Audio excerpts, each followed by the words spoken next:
At the center of this stood the Blackwood residence, a home that seemed to embody the American dream.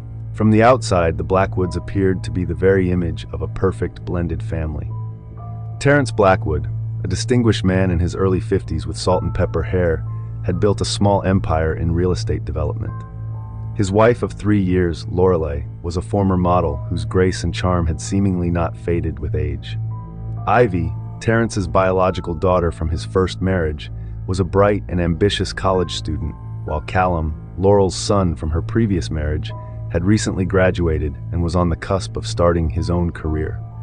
To their neighbors and friends, the Blackwoods represented success, unity, and the possibility of second chances. Terrence and Lorelei's whirlwind romance and subsequent marriage had been the talk of Maple Grove, a beacon of hope for those who believed in love after loss. The integration of their children into a cohesive family unit seemed effortless, a testament to their parenting and the adaptability of youth. Yet beneath this carefully cultivated image of familial bliss, currents of tension and secrets ran deep. The walls of their house held whispers of unspoken truths, forbidden desires, and simmering resentments. Terrence Blackwood's journey to the pinnacle of suburban success was paved with both triumph and tragedy. Born to working-class parents in Pittsburgh, he had clawed his way up the socioeconomic ladder through sheer determination and an uncanny ability to spot lucrative real estate opportunities. By his mid-30s, Terrence had established a company that would eventually reshape the skyline of several mid-sized Pennsylvania cities. His first marriage to Elizabeth, a college sweetheart, had been a partnership of equals. Together, they navigated the challenges of building a business while raising their daughter, Ivy. Elizabeth's sudden death from an aneurysm when Ivy was just 12 had left Terrence a widower, forcing him to balance his grief with the responsibilities of single parenthood and an expanding enterprise. For 5 years, Terrence poured himself into work and fatherhood, his romantic life relegated to the back burner. It wasn't until a chance encounter at a charity gala that he met Lorelei, a woman whose allure would reignite his passion for life and love. Lorelei's path had been markedly different from Terrence's. Discovered by a modeling scout at 16, she had graced runways and magazine covers throughout her 20s. Her marriage to photographer Julian Reeves had produced a son, Callum, but the union crumbled under the weight of Julian's infidelities and Laurel's fading modeling career. Divorced at 35, Lorelei found herself navigating single motherhood in a world that seemed to value youth above all else. When Terrence and Lorelei's worlds collided, it was as if the universe had decided to grant them both a second chance at happiness. Their courtship was swift and intense, culminating in a lavish wedding that was the social event of the year in Maple Grove. The newly formed Blackwood family moved into the house, ready to begin their life together. Ivy Blackwood, now 20 and studying psychology at a prestigious university, had initially struggled with her father's remarriage. Fiercely intelligent and deeply loyal to her late mother's memory, Ivy approached her new family dynamic with a mixture of skepticism and reluctant acceptance. Over time, however, she found herself warming to Lorelei's genuine attempts at connection and the novel experience of having a brother figure in her life. Callum Reeves, 22 and freshly graduated with a degree in business, viewed his mother's marriage to Terrence with a pragmatic eye. He appreciated the stability and opportunities that came with being part of the Blackwood family, even as he harbored ambitions of forging his own path in the business world. Charming and adaptable, Callum seemed to ease into his role as stepson and brother with natural grace. As the family settled into their new dynamic, outsiders marveled at how seamlessly they had blended. Terrence and Lorelei were seen as pillars of the community, hosting charity events and involving themselves in local politics. Ivy and Callum's academic achievements were points of pride, held up as examples of the family's success. Yet behind closed doors, the careful balance of the Blackwood household teetered on a precarious edge. Unspoken desires, hidden resentments, and the weight of expectations created an atmosphere ripe for upheaval. As the summer heat intensified, so too did the tensions, building toward a crescendo that would shatter the illusion of their perfect life. July 15, 2023, dawned bright and oppressively humid in Maple Grove. The Blackwood household stirred to life with its usual morning rhythms, unaware that by nightfall their lives would be irrevocably altered. Terrence rose early, his mind already racing with the day's agenda. A crucial meeting with investors was scheduled for the afternoon, potentially opening doors for Blackwood Development's most ambitious project yet. As he adjusted his tie with practiced precision, Lorelei entered their ensuite bathroom, her silk robe whispering against her skin. "Morning, darling," Lorelei murmured, pressing a kiss to Terrence's cheek. "Any plans for dinner tonight? I was thinking we could try that new Italian place in town." Terrence's reflection frowned slightly in the mirror. "I'm not sure when I'll be back," he replied. "This meeting could run late. Don't wait up for me." Lorelei's smile faltered for a moment before she recovered. "Of course," she said lightly. "Another time then." Downstairs, Ivy hunched over a bowl of cereal, her eyes glued to her phone as she scrolled through social media. She barely glanced up as her father entered the kitchen with a grunt of, "Good morning." Callum, ever the early riser, had already left for his internship at a local marketing firm. His absence was noted by Terrence, who had been hoping to discuss some potential business connections that could benefit his stepson's budding career. As Terrence gathered his briefcase and car keys, he paused to kiss Lorelei goodbye. With that, he was gone, the sound of his car engine fading as he drove away. The day progressed without incident. Ivy left for her summer job at the local library, while Lorelei busied herself with household tasks and preparations for an upcoming charity event. The house settled into a quiet lull, the calm before an impending storm. It was just past 3 p.m. when Terrence's car unexpectedly pulled into the driveway. His meeting had concluded early, a rare occurrence that left him with mixed feelings of triumph and unease. The deal had been secured faster than anticipated, leaving him with an unfamiliar stretch of free time. As he entered the house, the silence struck him as odd. Laurel's car was gone, likely out running errands. Terrence loosened his tie, deciding to use this unexpected free time to relax before sharing the good news with his family. His footsteps echoed through the empty hallway as he climbed the stairs, intent on changing into more comfortable clothes. As he approached the upper landing, a muffled sound caught his attention. It came from Ivy's room, a mix of whispers and what sounded unsettlingly like stifled laughter. Concern and curiosity wed within Terrence as he approached the door. He raised his hand to knock, but something held him back. The whispers grew more distinct, and with a jolt, Terrence realized there were two voices, one unmistakably male. Without conscious thought, his hand moved to the doorknob. In the split second before he turned it, a part of Terrence's mind screamed at him to stop, to walk away, to preserve the sanctity of trust between father and daughter. But that voice was drowned out by a rising tide of parental concern and an irrational surge of anger at the thought of some boy in his daughter's room. The door swung open. Time seemed to freeze as Terrence's mind struggled to process the scene before him. On Ivy's bed lay his daughter and stepson, their entangled limbs in a state of undress, leaving no doubt as to the nature of their activities.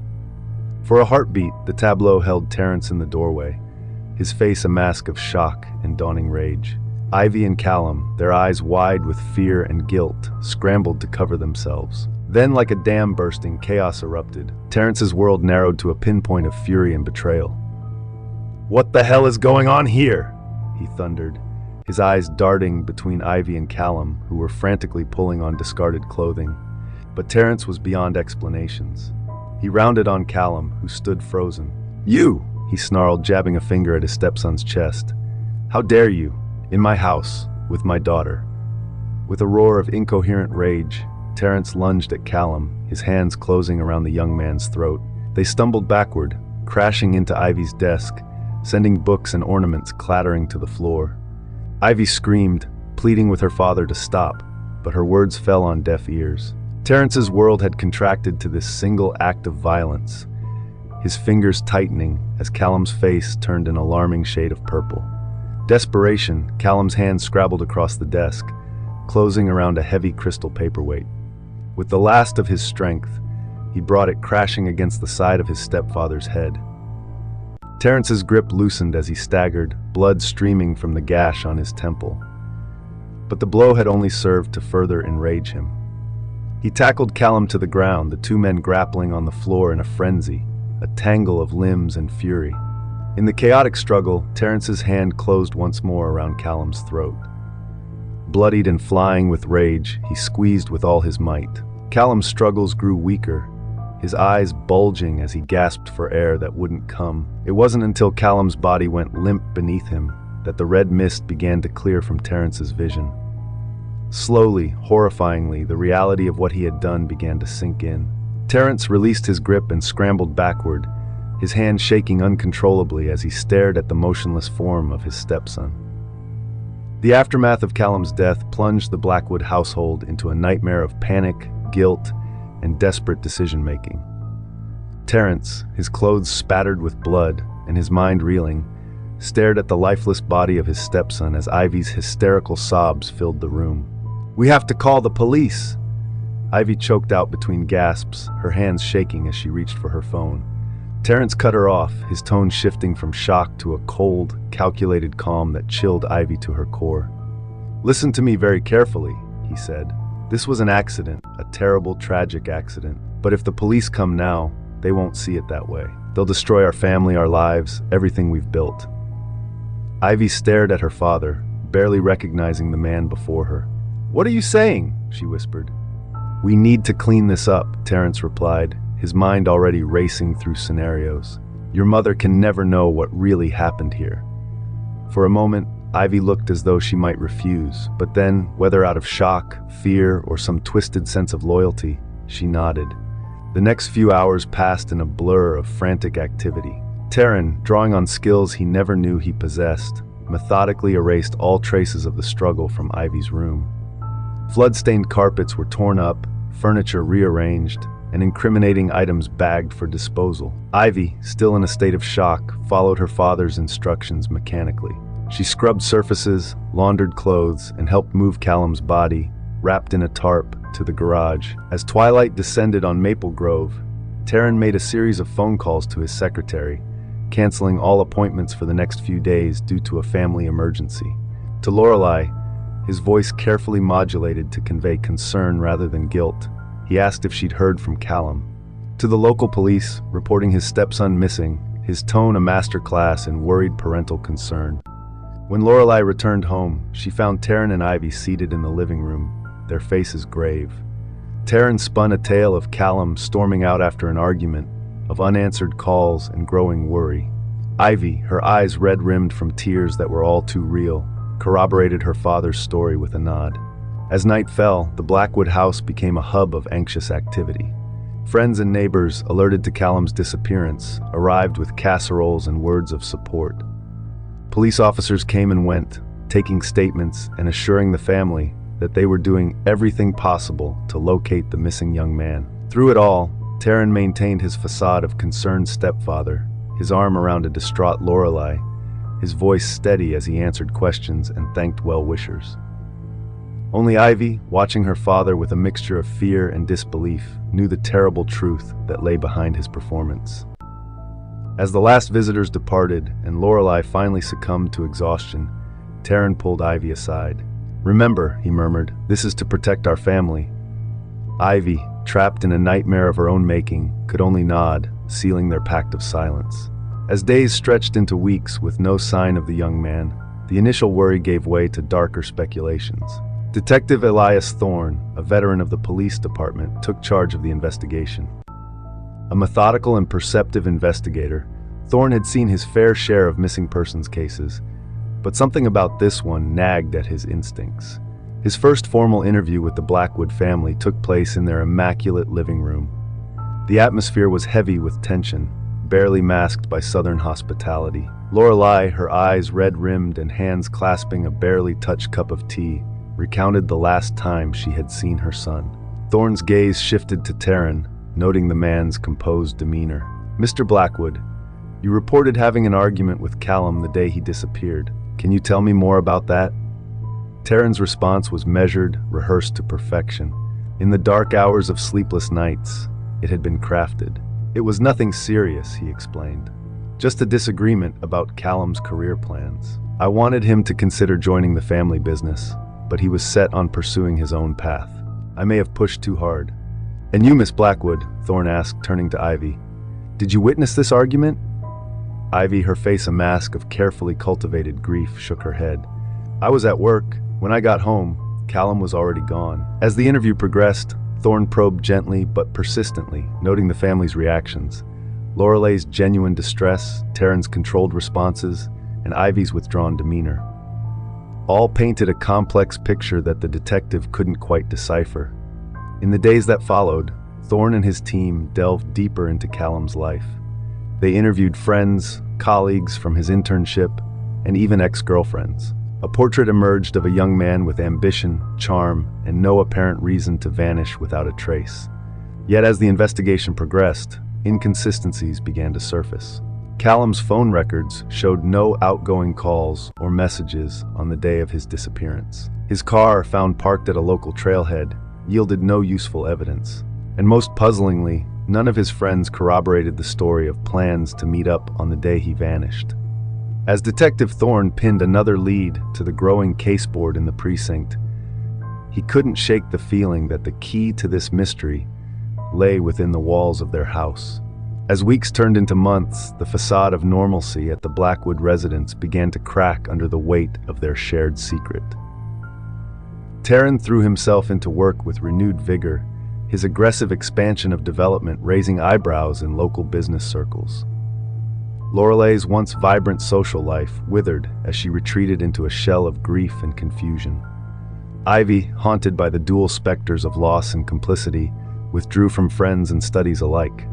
It was Ivy who first showed signs of breaking under the strain. Her nights were plagued by vivid nightmares, her days by a gnawing guilt that threatened to consume her. The sight of her father going about his life as if nothing had happened filled her with a mixture of awe and revulsion. One particularly bad night, after waking from a dream of Callum's accusing eyes, Ivy found herself in the kitchen, a glass of water trembling in her hand. She didn't hear Lorelei enter until her stepmother spoke, making her jump. "Can't sleep either?" Lorelei asked softly, her own face etched with the lines of chronic insomnia. Something in Lorelei's gentle tone, so reminiscent of Callum, broke through Ivy's carefully constructed walls. Before she could stop herself, words began to spill out, disjointed at first, then in a torrent of confession. Lorelei listened, her face a canvas of shifting emotions, disbelief, horror, and finally a devastating understanding. When Ivy finally fell silent, tears streaming down her face, Lorelei did something unexpected. She pulled her stepdaughter into a tight embrace. "I knew," she whispered, her voice choked with emotion. "I knew about you and Callum. I should have said something. Should have stopped it. This is my fault too." As dawn broke over Maple Grove, they made a pact of their own to confront Taryn and bring the truth to light. Taryn's reaction to their united front was explosive. His carefully maintained composure shattered as he raged against their betrayal.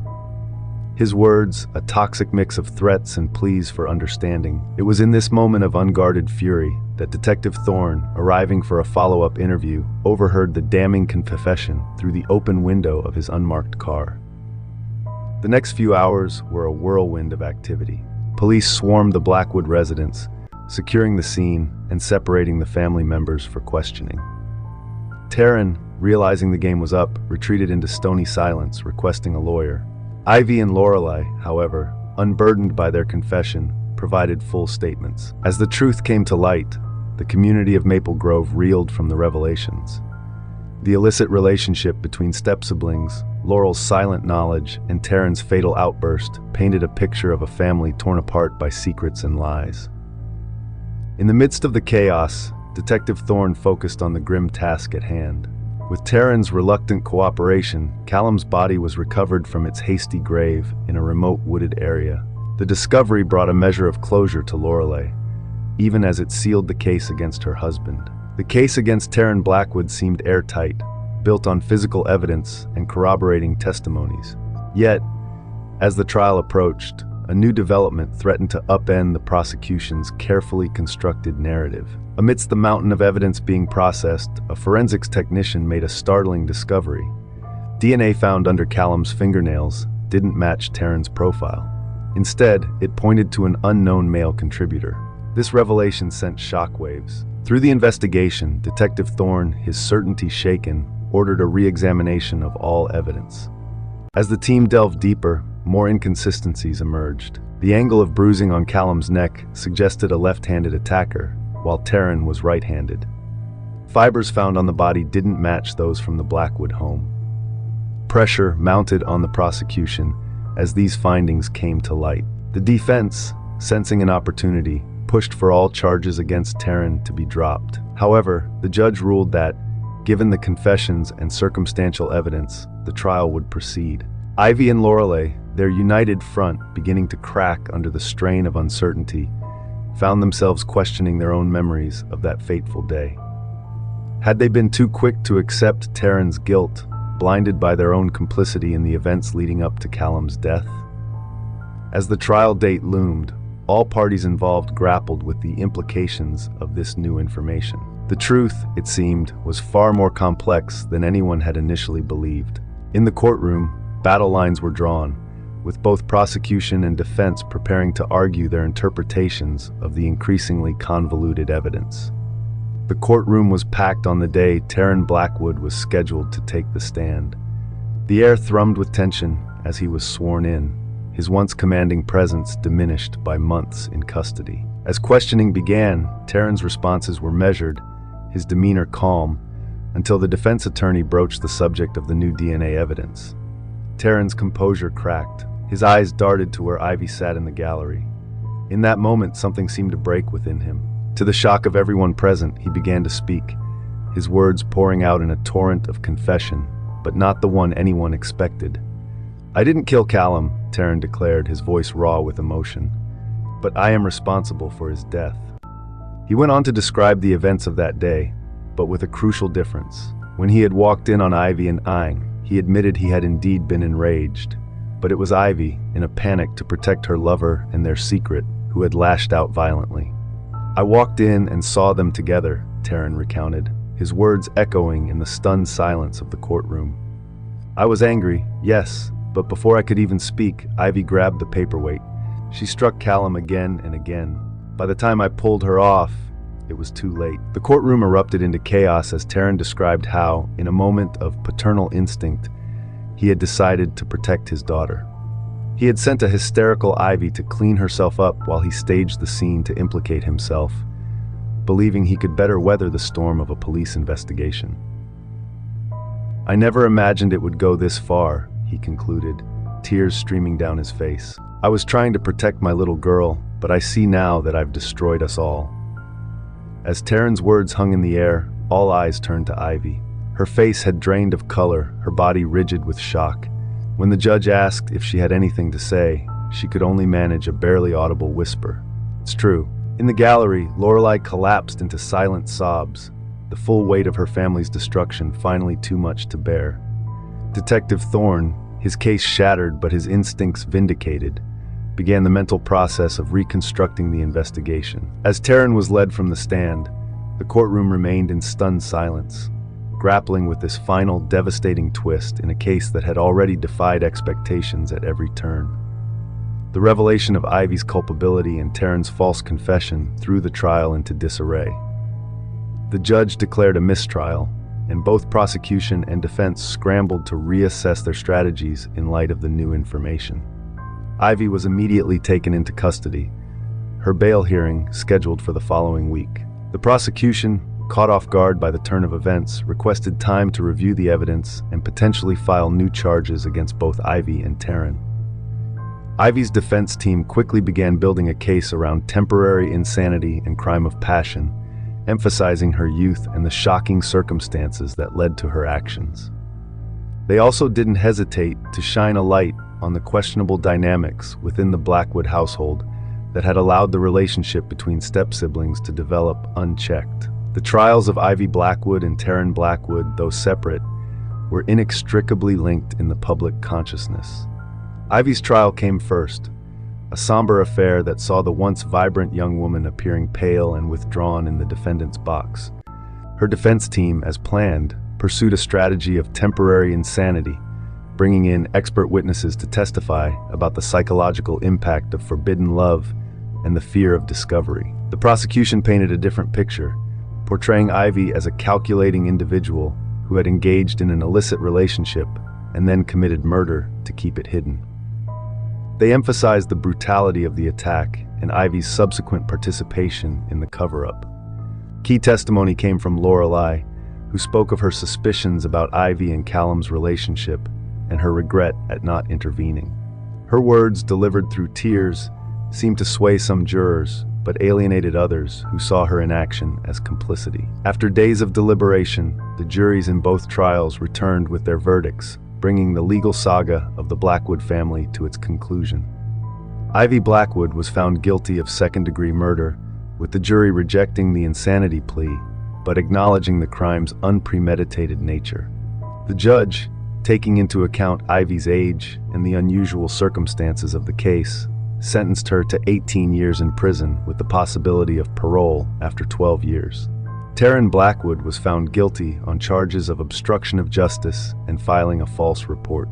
The judge, noting the unique circumstances in Taryn's eventual confession, sentenced him to 5 years in prison with 2 years suspended. As the Blackwoods were led from the courtroom for the last time, Maple Grove began the long process of healing and reflection, grappling with the knowledge that even in the most seemingly perfect communities, darkness can lurk behind closed doors.